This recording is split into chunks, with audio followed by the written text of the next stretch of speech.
वो जब संकट में आती हैं तब कोर्ट में जाती हैं, लेकिन कोर्ट का जजमेंट नहीं मानती। इनकी ये अभ्यास है, इनकी ये प्रैक्टिस है। आज जो सब कुछ चला गया, पार्टी भी चला गया है, पार्टी का कार्यालय भी चला गया है। जो हार चुके हैं 15,000 से ज़्यादा वोटों से, वहाँ जाके अपील कर रहे हैं कि वहाँ रिकाउंटिंग हो, पोलिंग हो। तो ये भी इनको लग रहा है कि हम अभी भी चुनाव लड़ रहे हैं, हम हारे नहीं हैं। ऐसे में 5 साल बीत जाएगी। कभी ईडी कभी सीआईडी, अभिषेक बंदोपाध्याय का कुछ ना, उनका तो पहले भी हुआ है, अभी और ज़्यादा कॉम्प्लेंट्स आ रहा है। उस समय डर के मारे लोग नहीं बोलते थे, तो सबका समाधान होना चाहिए।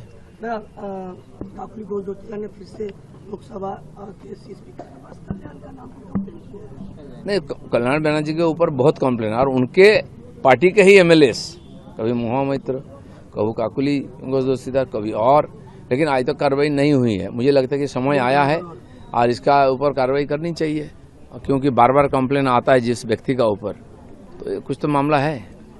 दादा, कल अभिषेक बनर्जी को जिस तरह से सीआईडी बार बार बुला रही है, अभिषेक बनर्जी कह रहे हैं कि वो माथा नीचे नहीं करेंगे, जो माथा नीचे करता है वो बीजेपी के साथ जाता है। नहीं, जो माथा ऊंचा करके ही जेल में जाएंगे, होना भी चाहिए ना। सबको बता के जाएं कि हमने हजारों करोड़ घपला किया है और इसीलिए जेल जा रहे हैं। हाँ, हिम्मत के साथ जाएं।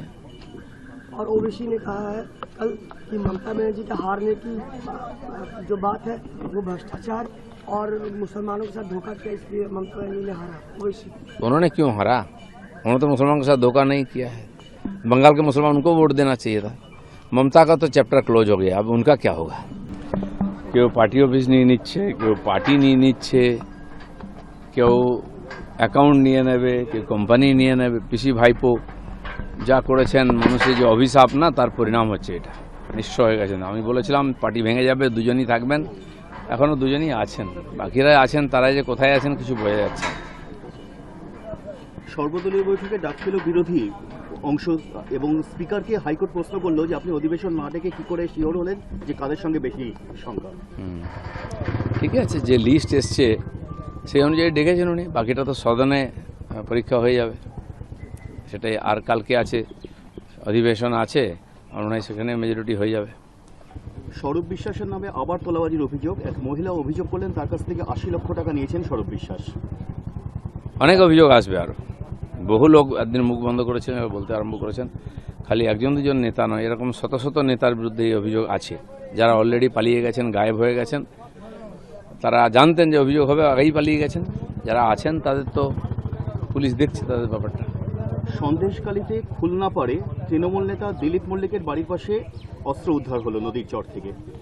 সুন্দরবন এলাকায় তো প্রথম থেকেই এই ধরনের অস্ত্রশস্ত্রের ভরমার ছিল। আমাদের এখানে রাজারহাট এলাকায় ওরকম অস্ত্র পাওয়া গেছে। সারা পশ্চিমবঙ্গকে অস্ত্রের একটা মানে মজুদদার জায়গা করে দেওয়া হয়েছিল টিএমসির তরফে। অস্ত্রের কারখানা করেছিল, একাধিকবার বম ফেটেছে, অস্ত্র উদ্ধার। মমতা ব্যানার্জি প্রকাশ্যে বলেছেন অস্ত্র উদ্ধার করুন, তাও পুলিশ করেনি, তারাই পাহারা দিত। এখন জনগণের চাপে তাদের বার করছে, টিএমসির অফিস থেকে বার করছে, প্রধানের অফিস থেকে বার করছে, মানুষ গিয়ে বার করছে, তারা জানতেন কিন্তু পুলিশ জানে না। যে পুলিশগুলো এখন এগুলো চালাকি করছে না, পাবলিক তাদেরকেও তার সাজা দেবে।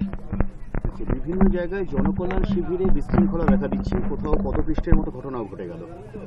আমি গেছিলাম জনকল্যাণ শিবির উদ্বোধন করতে, প্রচুর মানুষের চাপ।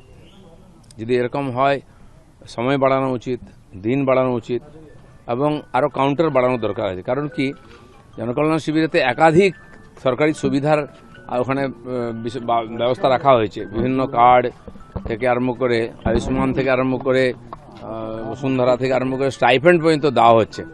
তো সেখানে মানুষের ভিড় একটু বেশি হচ্ছে। আমার মনে হয় এগুলো করার আগে ভেবে দেখা উচিত। কালকে হাইকোর্টে মমতা বন্দ্যোপাধ্যায় তারা ভবানীপুর নির্বাচন এখনও 15,000 ভোটে হারার পরেও উনি জিতে আছেন মনে করছেন, সেই ভাবের ঘরে আছেন। নিজের পার্টি অফিস চলে গেল, নিজের পার্টি চলে গেল, কিন্তু ভবানীপুর উনি ভুলতে পারছেন না। ভালোই, কোর্টে তো যে কেউ যেতে পারে। উনি গেছেন, আমাদের রাজারহাটের এমএলএ গেছেন, এক্স এমএলএ। তো ওরা ওই সান্ত্বনা কিছুদিন, যে এখন আমরা ইলেকশন লড়ছি, এই ভাব করে 2-3 বছর কেটে যাবে। চলতেই থাকবে। এখন তো প্যারেডের সময় এসছে না, সিবিআই, সিআইডি, ইডি, এনআইএ, তো এগুলো সমস্ত প্যারেড, এই যেগুলো নাম একদিন শুনে এসেছিলাম, দেখবেন একদিন কিছু করে না, কারণ এবার করবে।